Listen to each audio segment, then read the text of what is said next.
Bienvenidos a una nueva emisión de nuestro programa Convites por la Colectiva Radio, emitiendo desde albumporlamemoria.com. Gracias a quienes nos han estado acompañando en este proyecto radial de la corporación Déjalo Ser, emitiendo desde Pereira, en Colombia. Hoy vamos a tener una conversación muy especial con un invitado amigo de hace muchos años de la casa, de la corporación, de diferentes proyectos.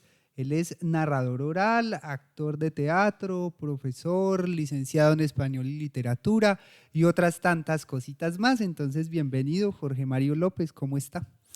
Muchísimas gracias a la colectiva radio y por supuesto a todos los que hacen parte de este equipo de trabajo, a Sebas, a Víctor, a Giovanni. Muchas gracias por esa invitación y a todos los que nos escuchan, pues ojalá que estas palabras puedan ser eco y llegar a ser memoria como en la colectiva. Ya son 10 años de la colectiva y eso es importante porque se hace ese camino desde la radio. Claro que sí, y esta conversación que nos reúne hoy es justo alrededor de las palabras y de la idea de narrarse y también un poco de hacer memoria, que es nuestra intención con este proceso, y memoria de los procesos culturales y de las acciones independientes también, como las suyas durante tantos años en la ciudad y en la región. Entonces vamos a empezar por el principio, Jorge Mario, haciendo un poco de memoria, contando de dónde viene esa necesidad de narrarse, de narrar a otros, cómo le surgieron las palabras y la necesidad de trabajar desde ellas en los territorios. Mm, Yo no, eso se me da como por herencia y que llegó como en un momento de la vida donde Risaralda y el eje cafetero y Armenia, el Quindío, tenía lo que fue este terremoto que sacudió la ciudad Ajá, en el en 99. el 99 y yo tenía a mi tío abuelo que fue con el que crecí, yo crecí con mi abuela, mi tío abuelo y mi madre y tiempo después me doy cuenta de una ascendencia como una herencia que había allí alrededor de la palabra. Recuerdo que mi tío abuelo leía con un lente, unas gafas, tenía un lente y leía con ese lente así, tenía solo un lente, la gafa, parecía una lupa. Me leía la historia de Gengis Khan, la historia universal y demás. Y ese fue como el legado que el hombre me dejó la palabra, la historia. Cuando estaba en la Casa de la Cultura por ese entonces, desde el 97, llegó una convocatoria para hacer unos voluntariados con ese entonces era el Fondo de Reconstrucción para el Eje El Cafetero, Forec. el FOREC. Ajá. Y nos hicieron como un llamado a participar con las comunidades, como grupos de teatro que estaban allí funcionando. En ese entonces estaba con el maestro Juan de Dios Aguirre Pineda, había pasado de las manos de Jorge Augusto Hoyo Santa, un maestro también, eh, y nos llevaron a las comunidades. Y cuando llegamos a las comunidades, nosotros presentamos la obra de teatro que llevábamos en ese entonces, una especie como de café concierto, una obra así, un poco un sketch, un poco cómico y había un espacio. Y en ese espacio, vea, nos queda este espacio, ¿qué hacemos?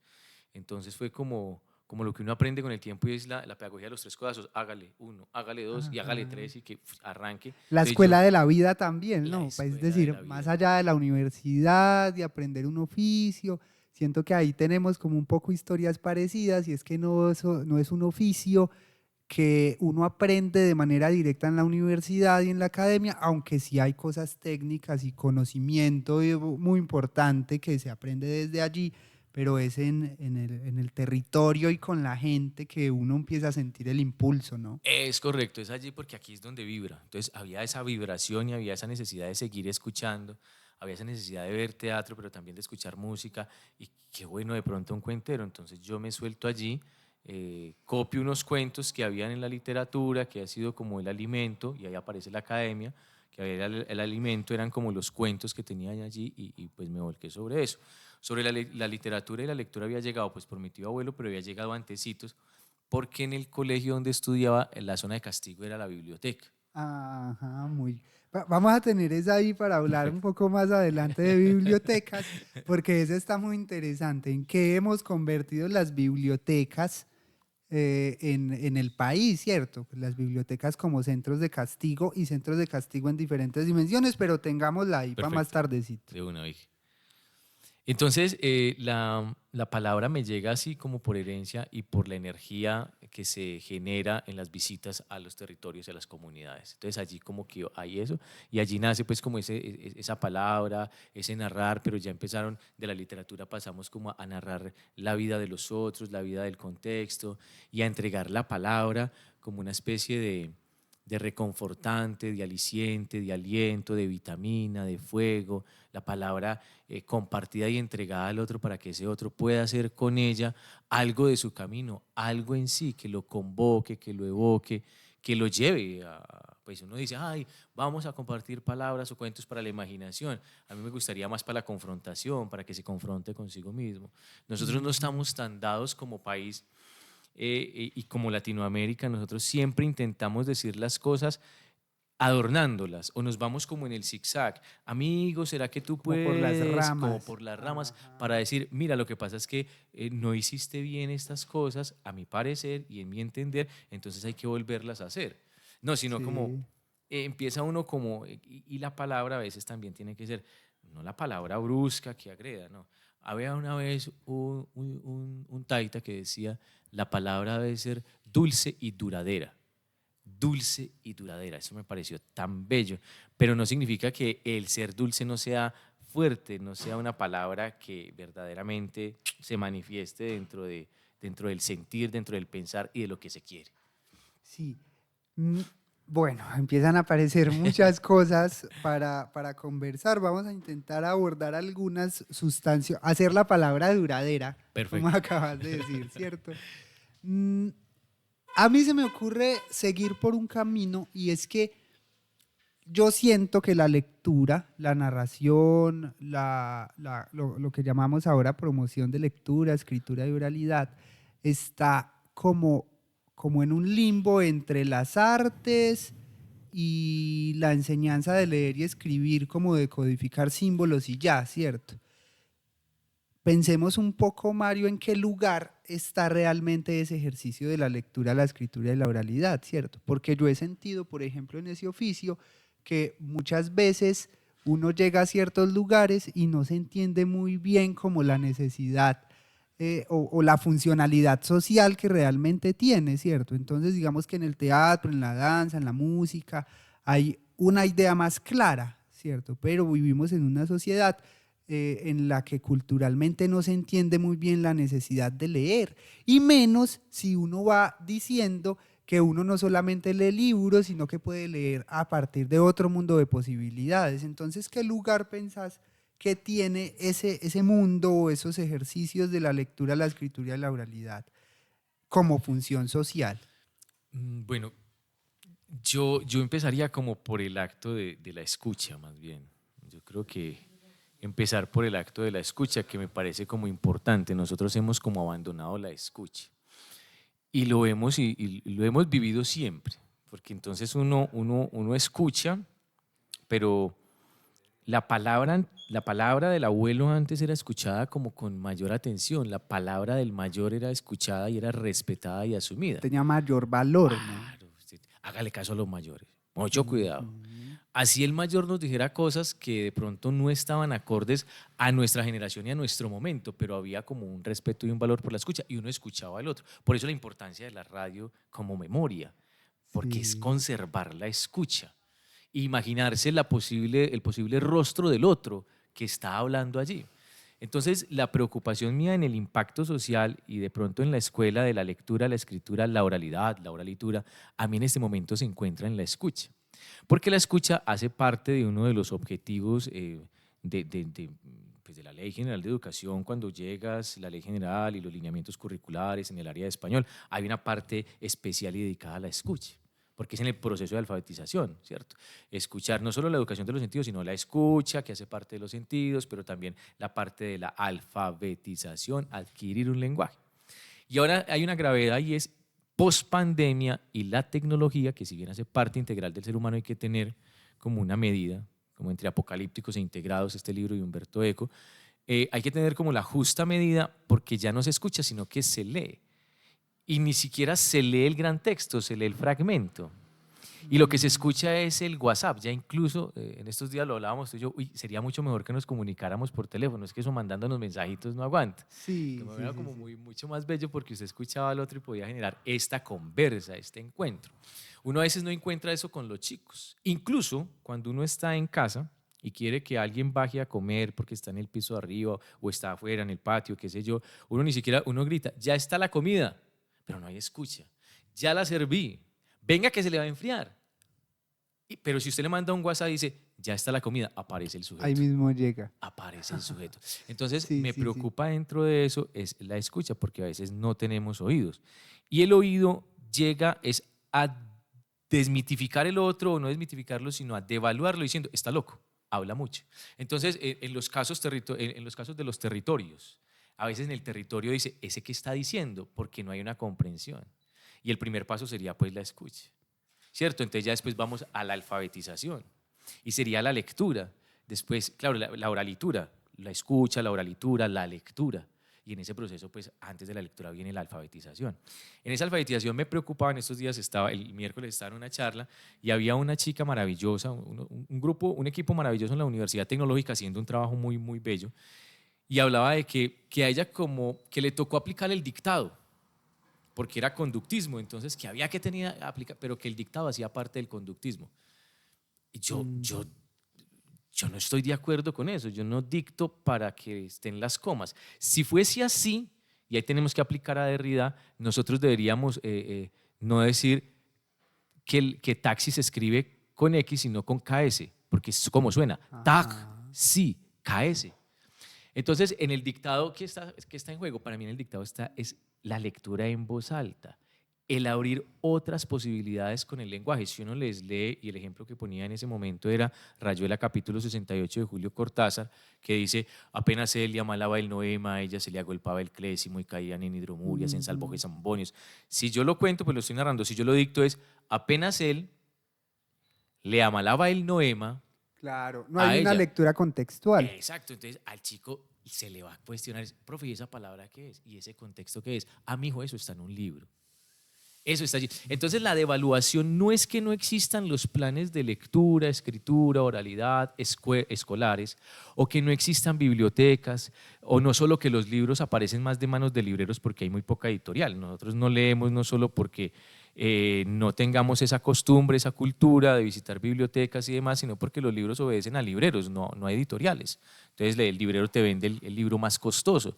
Y de pronto en algunos, digamos, hipermercados está la estantería de libros, pero si yo merco en Impala, yo voy a Impala, yo en Impala no encuentro ni Una el estantería de revistero, libros, ni claro. encuentro la estantería, entonces no hace parte de la canasta familiar.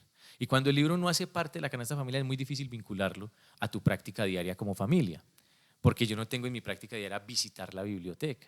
Entonces, más allá Ujú. de decirle al niño, tienes que leer, tienes que estar, tienes que habitar el mundo de la palabra, tienes que ir a la biblioteca, es generarle unos hábitos. Entonces, ahí el impacto social, y ahí es donde para mí radica el problema, está es en qué contexto nos estamos moviendo, qué oportunidades como profes, promotores de lectura, mediadores y demás, le estamos dando para que en el diario vivir y en el cotidiano, este ser humano, más allá de estar en un proceso de alfabetización que hace la escuela, esté permeado por el libro, esté trastocado por el libro. No, yo en la canasta familiar no está, pero sí encuentro una cantidad de licores, incluso extranjeros. Entonces, eso sí entra en la canasta Eso sí familiar. está claro. Eso está muy interesante, Mario, porque es un poco la perspectiva que tiene el CINDE de la Universidad de Manizales, que ellos desarrollan un diplomado en lectura, escritura y oralidad y hablan mucho de ecosistema, ¿cierto? Y me parece que lo que estás diciendo en este momento se puede aplicar la palabra ecosistema. Entonces, lo que hay que generar con los procesos de lectura, escritura y oralidad son ecosistemas, lugares en los que la gente pueda habitar con el libro y sobre todo con la necesidad de narrarse de manera permanente.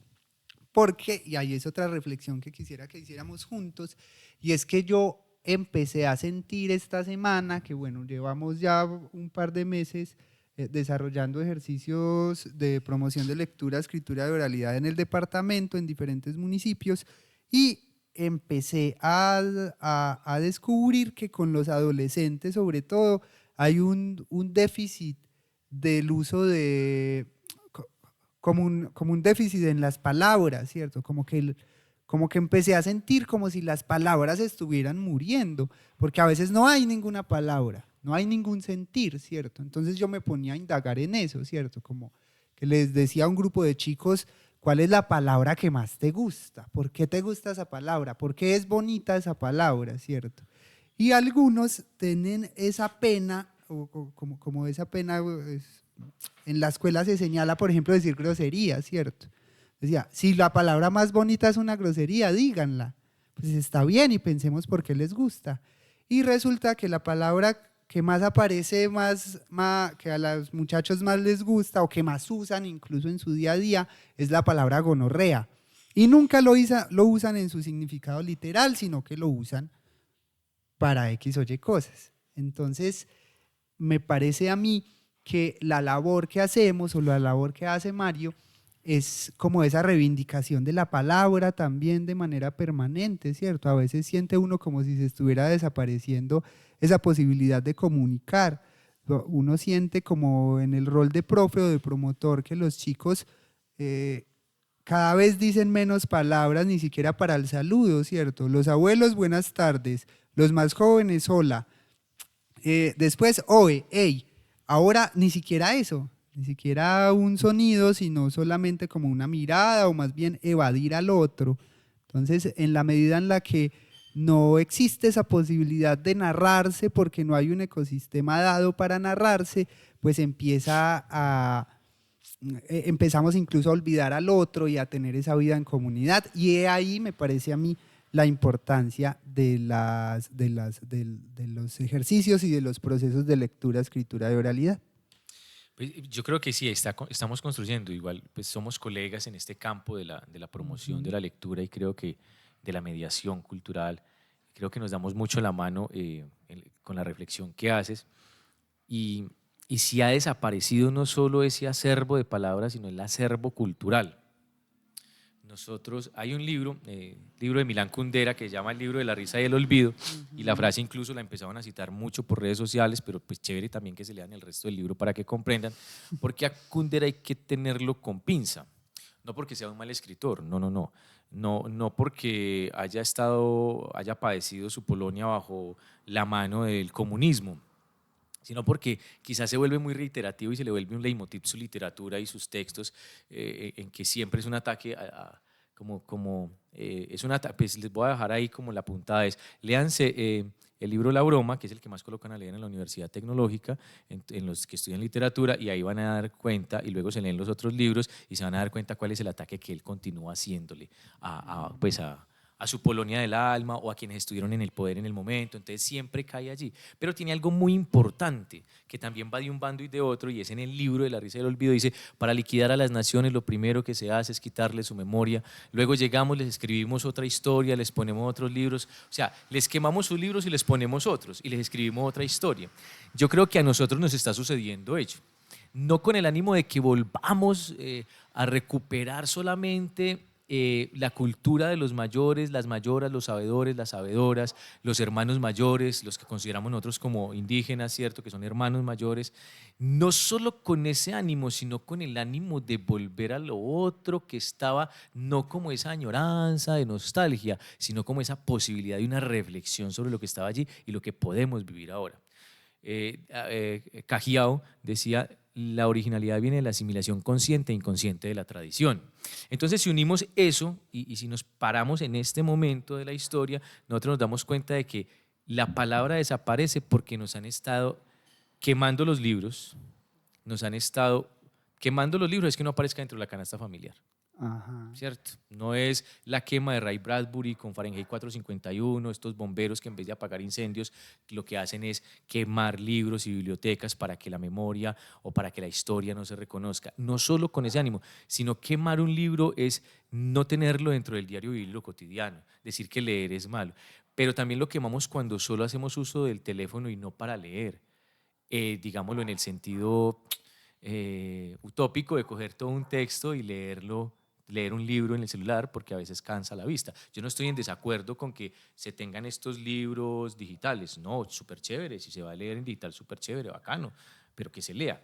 Entonces ese acervo sí Kundera no lo dice y nosotros estamos como un palimpsesto, un texto montado sobre otro texto y nos están metiendo un texto más allá. Yo hacía el ejercicio de promoción de lectura, que sé que también, qué bueno, y tiene la comunidad para hacerlo, y es, yo colocaba 2 canciones, hacía un ejercicio de 2 canciones. No voy a decir de qué tipo de música, pero una era un tipo de música que es la que se escucha ahora, ¿sí? Por la mayoría de los jóvenes, Sí, sí, sí. y la otra, para no satanizar, ¿cierto?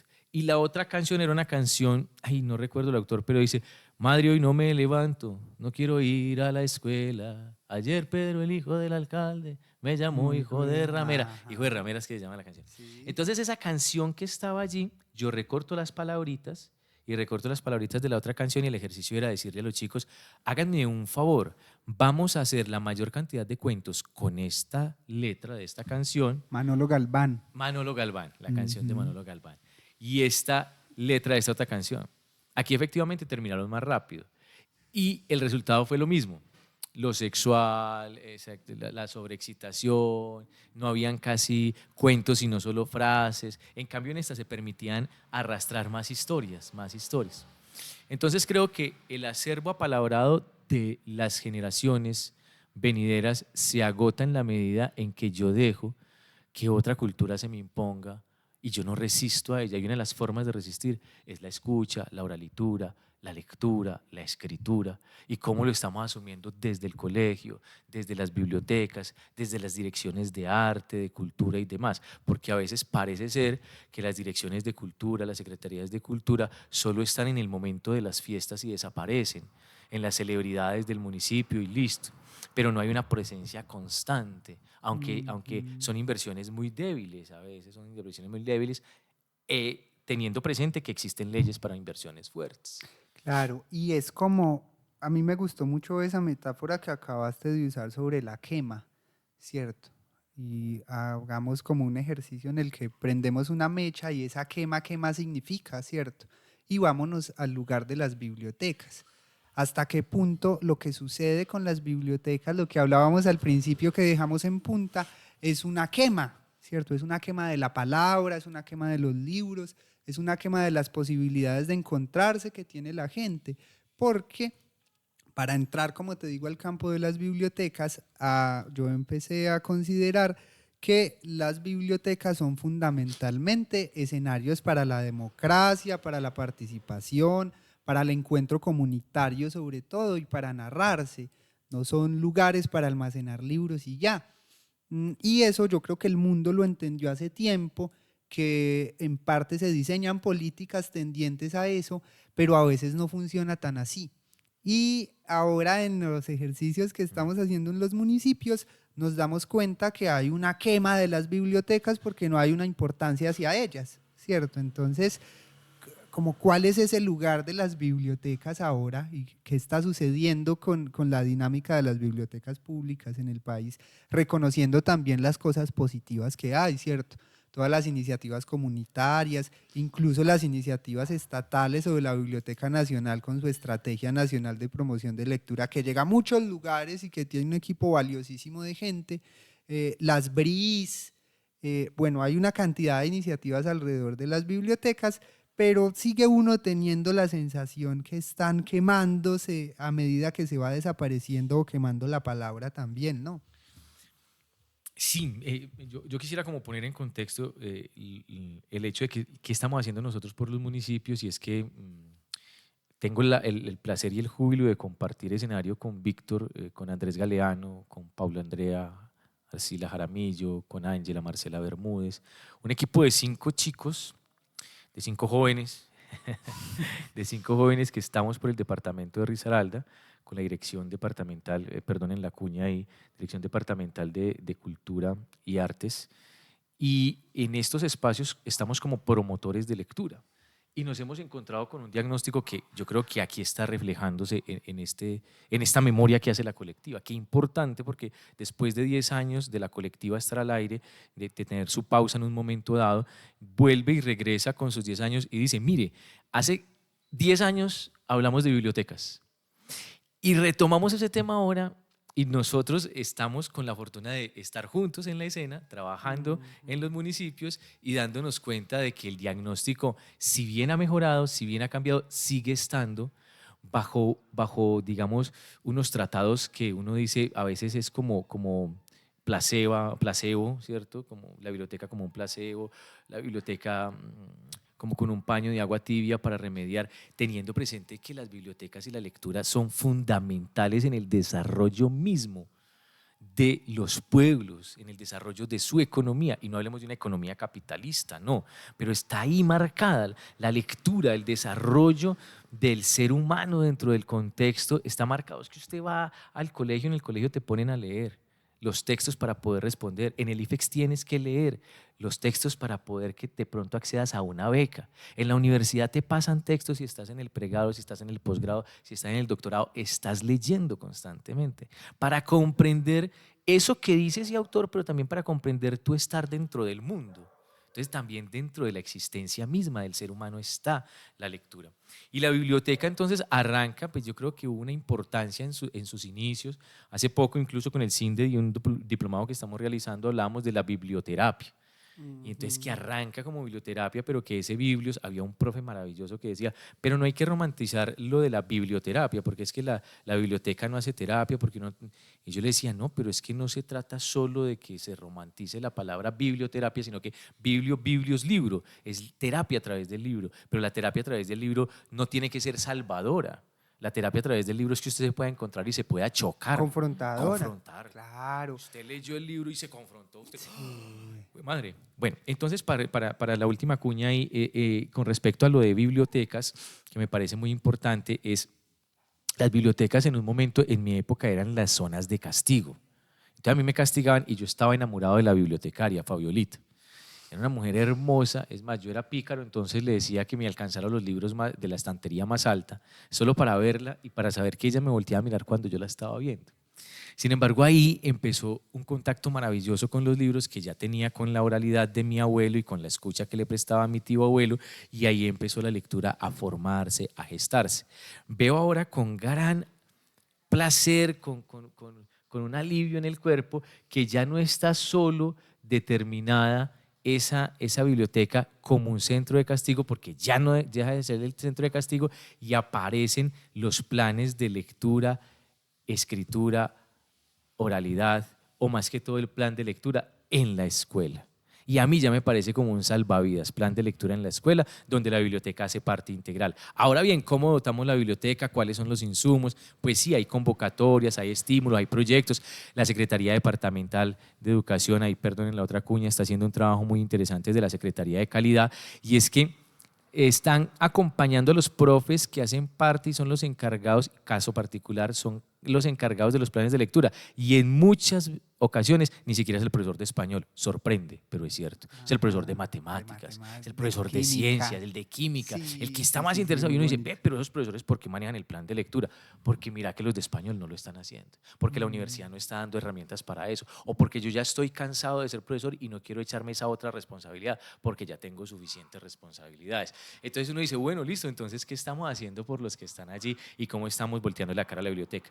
¿Qué recibo también con gran placer, antes de mencionar de pronto una especie como de falencias que hay en las bibliotecas, y es con gran placer recibo que ya tenemos, empiezan a dar los primeros pasos, y a nivel nacional se está dando desde el Banco de la República, desde la Biblioteca del Banco Nacional, se dan los primeros pasos de mediación o promoción de lectura para personas con habilidades distintas. Me refiero, lo pongo más claro, señantes, ya se hace lectura señante, se hace lectura para no videntes, hay unos libritos, hay unos pasos que se están dando. A mí me parece eso maravilloso.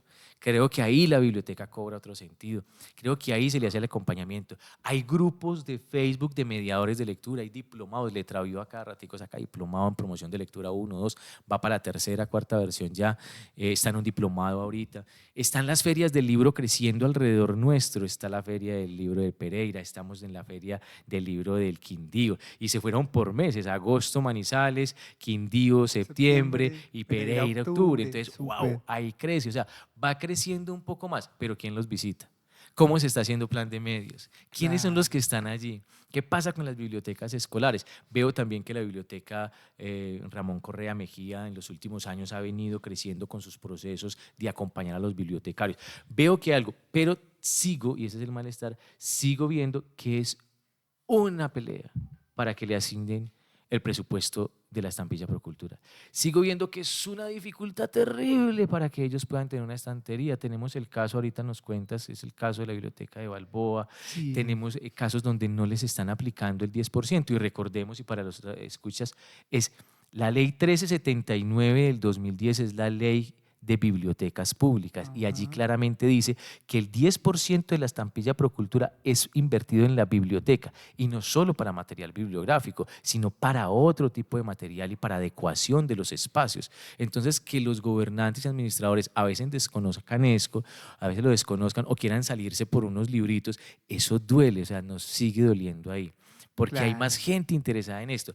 Y lo que me preocupa es que las bibliotecas a veces no están saliendo de los lugares. Caso práctico, Frailes Arte nos ha demostrado que a través de una bibliosilleta, que a través de una bibliocarreta, nos han demostrado en Pasto, a través de las bibliobicicletas, en Antioquia las bibliobicicletas, nos han demostrado que como la comunidad no está dentro del diario Vivir Leer, las bibliotecas se lanzan sobre la comunidad, salen a visitar las Se comunidades. van. Hay un proyecto, perdóname Sí, Mario, dale, muy dale. bonito que recoge esas iniciativas y hace un trabajo como entre la academia y la comunidad de militancia bibliotecaria súper, súper valioso para el país, que se llama Bibliotecas a la Calle.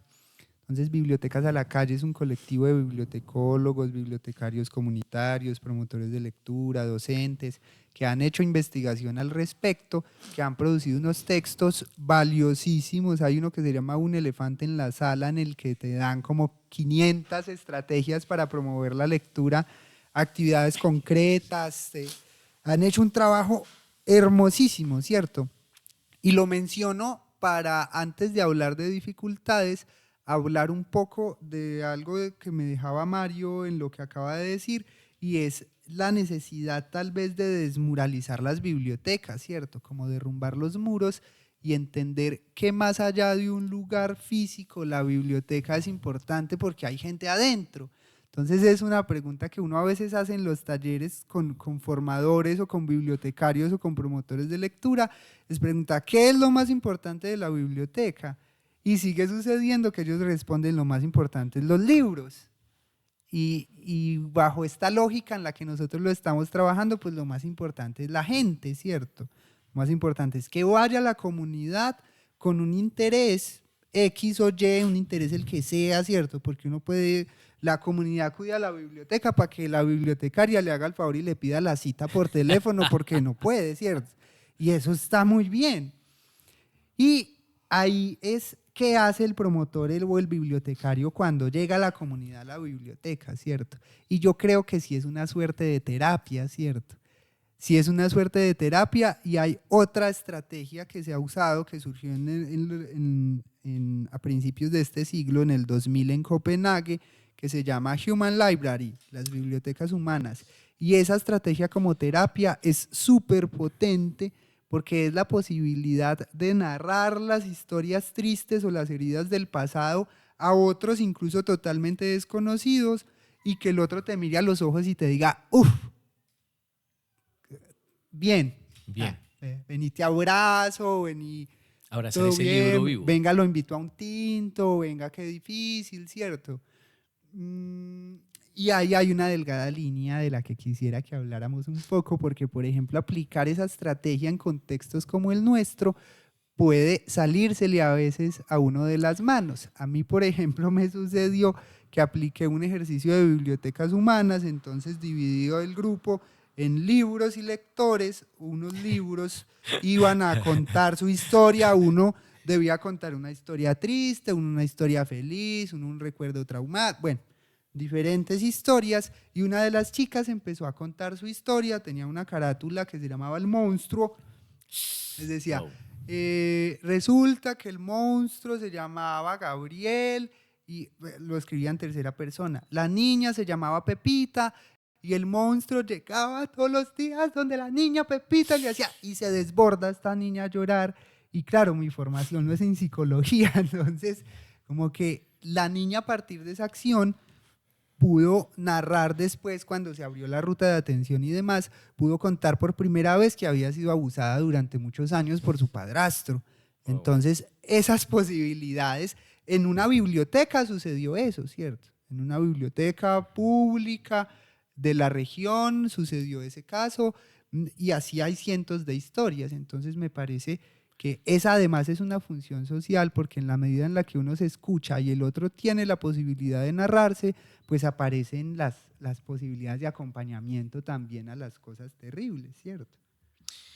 Ahí yo creo que eso es una de las, lo que es clarísimo, esa es una de las importancias, como lo decíamos ahorita, la danza, la música, el teatro, tienen como unas funcionalidades, pueden tener unas importancias que pueden decir que la lectura no tanto, pero miren la importancia, igual en el teatro también se pueden desbordar, en la danza canalizan energías y pueden manifestar sus emociones más profundas si hay un grado de empatía y si hay un contexto, pero a veces nos preocupamos más porque la pieza escénica esté perfecta y no se desborone el actor, o porque la danza sea tan exigente y precisa que el paso y la cuadrícula que se esté dando a cabo sea tan precisa. La lectura creo que aquí permite eso. Lo que pasa es que a veces no logramos hacer la contención porque, claro, no tenemos esa formación de contención. Entonces yo creo que si están reclamando para qué invertir o por qué invertir, mire, aquí hay un ejemplo claro de por qué. ¿Por qué cobra importancia la biblioteca? Porque Claro. se piensa en la comunidad y la comunidad se manifiesta un poco más allí en estos espacios. Yo festejo, dentro de las cosas que festejo, pues festejo las bibliotecas rurales itinerantes, que están también allí. Festejo que la Dirección Departamental de Cultura y Artes tenga más promotores este año y que haya sido por una selección de concursos. Se concursó y entonces hicieron encuesta, entrevista, puntaje y demás, y entonces se curaron un poco en tener a una persona X o Y allí haciendo una función. Creo que nosotros tenemos un equipo muy sólido y esto también lo festejo. Pero me duele, por ejemplo, ahorita cuando decías que la biblioteca a la calle, que tiene que salir a la calle. Yo digo, sí hay que salir a la calle, tenemos que hacerlo porque no están llegando. Porque el usuario no nos está visitando. Claro. Porque no tenemos esa personita con ese interés, porque el fin de semana es el centro comercial, pero no es la biblioteca, porque en la tarde es la novela que están dando por Facebook de la vendedora de rosas, digámoslo así, y no es la biblioteca. Entonces no tenemos la biblioteca como un lugar de visita y entonces vamos a la calle. Entonces me parece que ha dado unos pasos gigantes tener un plan departamental de lectura, escritura, oralidad y biblioteca. Este nuevo plan de lectura, escritura y oralidad, leo la vida, leo la vida de ese acuerdo entre el Ministerio de Cultura y el Ministerio de Educación que se unen para fundar esto. Yo creo que hay pasos y hay unas importancias, pero todavía falta quizás dentro de los territorios locales. Quizás hay una directriz desde nacional, desde el departamental, en otros departamentos también van avanzando y aquí tenemos pues la particularidad de que las bibliotecas hacen parte, que es biblioteca pública con familiar. O sea, es pública, pero hace parte de Confamiliar, son 12 bibliotecas. Entonces también reconocerle el trabajo a Confamiliar, que no va a dejar solo estos espacios, estos territorios, pero que también hay unos dolores, como lo que mencionábamos ahorita, el dolor de la biblioteca de Balboa, que tienden a cerrarla, porque bueno, y eso nos duele porque no puede ser que un municipio como Balboa, que tiene una historia tan importante dentro de la memoria de Risaralda, que se quede sin una biblioteca y que de pronto no estemos preocupados por ello. Entonces yo creo que ahí como promotor tú estás dando una pelea titánica. Que no haya importancia, ¿cierto? Porque, a ver, la situación de Balboa es que está en un lugar que no es apto para que puedan entrar personas con discapacidad, ¿cierto? Correcto. Entonces es un municipio con muchas faldas y con muchas escaleras, y la biblioteca es en la mitad de una falda a la que solo se accede por escaleras. Es un lugar que realmente es de la defensa civil, y la alcaldía municipal paga el arrendamiento de ese lugar a la defensa civil, y Confamiliar Risaralda pone el recurso humano, la bibliotecaria, la promotora de lectura. La dificultad es que apareció una tutela que la biblioteca Caramba. debe cerrar porque no pueden entrar personas con discapacidad.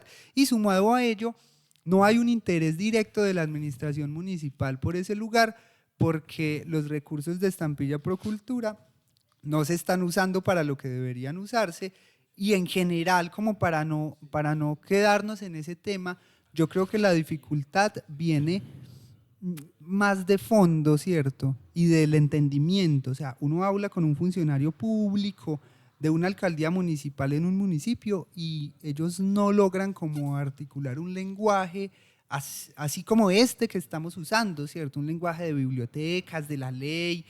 No se entiende muy bien para qué sirve y termina relegándose porque para ellos son más importantes otras cosas. Entonces yo creo que ahí hay un camino muy largo para recorrer en todos los flancos, porque lastimosamente tampoco hay una comunidad fuerte y participativa que la rodee y la defienda, sino que puede desaparecerse ya con su importancia y todo, ¿cierto?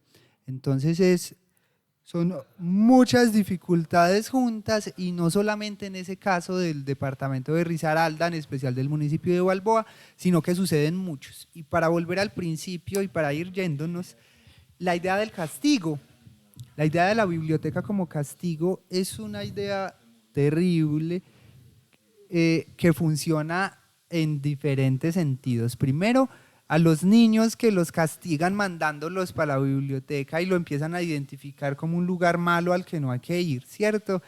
Y también en las bibliotecas públicas del país, sobre todo, sucede que funcionarios de carrera administrativa que han estado en X o Y puesto toda la vida dentro de la administración municipal, en algún momento, si pierde su candidato las elecciones o si sucede algo, si cometen algún error, el castigo es tenga para trabajar a la biblioteca. Entonces llega una señora muy bella, muy juiciosa, muy todo, de 50 o de 60 años, que eso no es importante, pero que ha trabajado toda la vida en la Secretaría de Hacienda y sabe hacer cuentas, ¿cierto? Y llega a la biblioteca a ser la castigadora de los niños, porque pues si a mí me castigan, yo castigo al otro. Entonces ahí es una cadena con el tema del castigo súper tesa. Claro, porque, claro, esa es la mirada que hemos tenido y hemos valorado dentro de el concepto de biblioteca, ¿cierto? Cómo nosotros concebimos la biblioteca. La biblioteca es el lugar del silencio, la biblioteca es el lugar donde no se puede hablar, la biblioteca es el lugar donde los libros tienen que pasar primero por la reja, aunque ya hay muchas bibliotecas que se han abierto y tumbaron el muro de la atención y entonces tienen la estantería abierta, pero la concepción nuestra de biblioteca es una concepción que radica allí, en el lugar como si, no solo el castigo, sino el silencio, estarse quieto. Daniel Pennac tiene un libro maravilloso como una novela y ahí aparecen los 10 derechos del lector. Y él en un capítulo dice derecho a leer en voz alta. Y el tipo, es una maravilla esa partecita porque el tipo está entrevistando a una chica y dice, tú lees muy bien, te enseñaron a leer en voz alta y ella dice, no, todo lo contrario.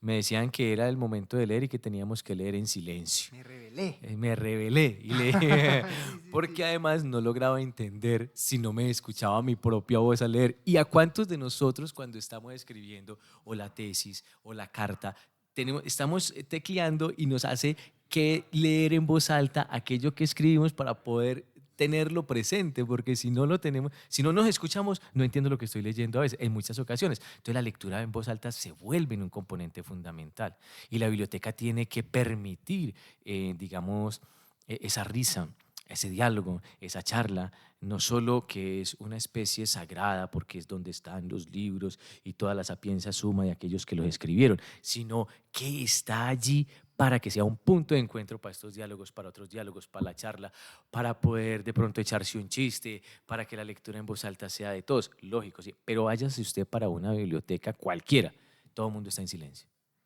Están en silencio, entonces se vuelve como pasmoso. Entonces, listo, fue como castigo, pero ahorita está como pasmosa la cosa. Lógico, tampoco no puede ir uno allá a la biblioteca pesa, a hacer la furrusca, ¿cierto? No se trata de eso. Pero sí veo que hay otras iniciativas como vamos a hacer una pijamada en la biblioteca. Y ahí me parece fundamental porque los niños van a la biblioteca a hacer una pijamada, pero esa pijamada que hacen en la biblioteca les permite como decir, dormí en una biblioteca con muchos libros y hace parte de mi vida cotidiana. Bacanísimo. Entonces, para ir a la biblioteca a otra cosa. Voy a la biblioteca porque hay lectura en voz alta.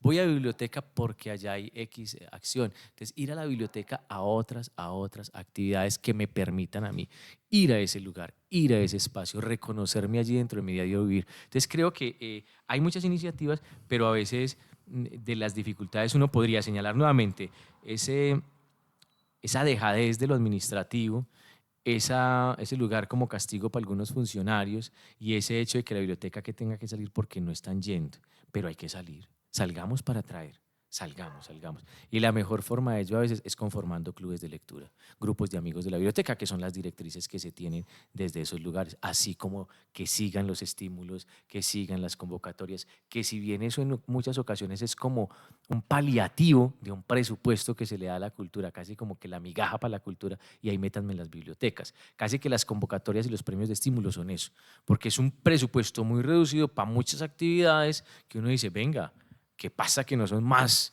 onerosos los gastos? Pero después uno va y ve reflejado en fiestas o en otras cosas mucho más gasto y uno dice, ah, claro, es que convoca más eso, convoca Claro. más lo otro, pero en la memoria de los pueblos creo que la biblioteca, así como la biblioteca de Alejandría tuvo que ser destruida porque, o fue destruida, no tuvo que ser, sino tuvo que ser de parte de quien la destruyeron, porque si no la gente iba a tener el conocimiento, el acceso al conocimiento es tener el acceso al poder, entonces vamos a destruir la biblioteca de Alejandría porque nos hace daño. Por eso la película Ágora de Alejandro Amenábar Ajá. tiene tanto allí de significado.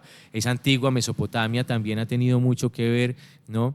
Y ahorita, por ejemplo, un ejercicio de escritura que lo vamos a compartir aquí por si quieren, es la creación de alfabetos, pero de alfabetos desde escrituras cuneiformes. Entonces se lo regalo a los escuchas, estás en tu salón de clase o estás en tu biblioteca, coges un pedazo de plastilina, lo aplastas bien, coges un palillo y creas con ellos un alfabeto que te permita volver a escribir el mundo desde otros símbolos. A ver si de pronto así los enamoramos de alguna u otra palabra, a ver si así los convocamos a que escriban más. Pero desde la escritura cuneiforme, que es de las escrituras antiguas, que a veces se utilizaba, era cuna, cunar sobre la piedra, o cunar sobre el barro, cunar sobre la tablilla, unos jeroglíficos o unas cunas que me permitían a mí decir que allí hay una palabra, ¿sí? Si pensamos, por ejemplo, en el mandarín, pero pues no es el caso, pero es más o menos para que tengan una claridad sobre ello. Bacano. Lo digo porque después de pandemia, un chico, cuando yo entré a ser profesor, encontró en la escritura cuneiforme, enviando una carta a otra chica, salvarle la vida. Porque eso fue en grado séptimo, ellos ya estaban en grado 11, y en grado 11 este chico se dio cuenta de que la chica estaba pasando por un mal momento y le escribió en escritura cuneiforme una carta a su amiga del otro 11 después de haber visto eso en séptimo, y ella se reconoció allí porque ellos jugaban mucho en clase y sus Mm. papelitos era el WhatsApp, pero el WhatsApp era en papelitos. Yo les decía, pueden tener WhatsApp en papel, pueden tener WhatsApp en papel, pero me hacen en papel. Entonces ellos están escribiendo en papel y se escribían porque estaban como en ese momento de la vida enamorados. Entonces fue muy bello y después ella reconoce, y el seudónimo de él era Aristóteles, el de ella era otro griego, una diosa griega, y ella se reconoció allí en esa escritura. Entonces ahí hay otra importancia valiosísima de este proceso. Súper potente y con esa historia, con esa anécdota y con esa invitación o regalo de estrategia, nos podemos despedir con satisfacción de esta conversación porque un poco volvemos al principio.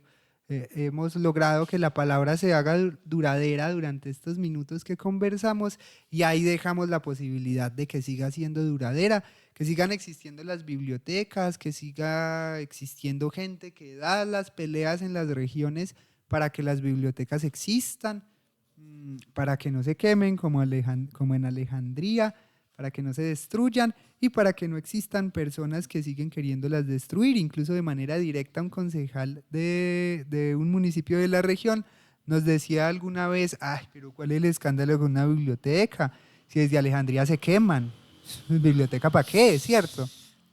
Con esas cosas debemos lidiar y con esto nos quedamos. Muchas gracias, Jorge Mario, por acompañarnos hoy. A los escuchas, muchísimas gracias por estar ahí conectados. No se les olvide descargar la aplicación de la colectiva para que estés pendiente con esa aplicación y puedas escuchar este tipo de invitaciones, este tipo de charlas, de encuentros que nos permiten de una u otra forma caminar la memoria. A todo el equipo de la colectiva radio, muchas gracias. A Sebas, a Víctor, a Giovanni, muchas gracias, y bueno, que sigan caminando, que sigan siendo memoria y que por supuesto se siga en esa trascendencia de las palabras dulces y duraderas como este momento. Gracias, Vic, de verdad, de corazón. Gracias, Mario, y gracias a todos y todas quienes nos escuchan. Aquí tenemos entonces una nueva edición de nuestro programa Convites por la Colectiva Radio, emitiendo desde álbumporlamemoria.com, y los invitamos a que se queden conectados de nuestra programación en la radio.